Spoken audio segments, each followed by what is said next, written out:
Bonjour et merci à vous de nous rejoindre pour les perspectives quotidiennes du marché de ce lundi. Aujourd'hui me rejoint Fernande de la salle des marchés pour nous donner toutes les dernières informations. Fernande. Les cryptos sont restés sous pression, le Bitcoin et l'Ether ayant chuté vers leur plus bas niveau depuis plusieurs mois. Le moral des investisseurs s'est détérioré, le secteur affichant une baisse d'environ 50% depuis le début de l'année, le cycle quadriennal, les inquiétudes liées à l'IA et les tensions mondiales pesant sur l'appétit pour le risque. La lutte contre l'inflation aux États-Unis s'avère difficile. Alors que la hausse des prix reste supérieure à l'objectif fixé et que le marché de l'emploi fait preuve de résilience, les opérateurs ne tablent pratiquement plus sur une baisse des taux de la Réserve fédérale cette année. Et certains économistes ne prévoient aucun assouplissement avant 2027. L'Asie s'apprête à faire face à un afflux important de données. Les enquêtes officielles et privées sur l'activité manufacturière en Chine seront publiées cette semaine.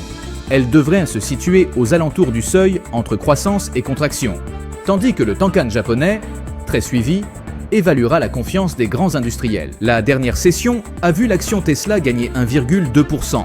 L'indicateur MACD donne un signal haussier, ce qui correspond à notre analyse technique globale. L'euro a connu une légère hausse de 0,1% par rapport au dollar lors de la dernière session.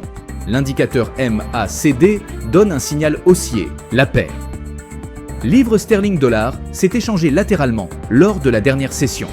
L'indicateur CCI donne un signal baissier. La paire dollar-australien-dollar a fait une légère correction à la baisse lors de la dernière session, perdant 0,1%. Selon l'indicateur Williams, nous sommes dans un marché survendu. Entre événements majeurs et annonces mineures, la semaine économico-financière s'annonce dynamique.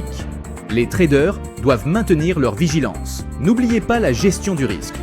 Définissez vos stops de protection et vos objectifs de sortie en amont pour éviter les décisions émotionnelles. Nous espérons que vous avez apprécié les perspectives quotidiennes du marché de ce lundi.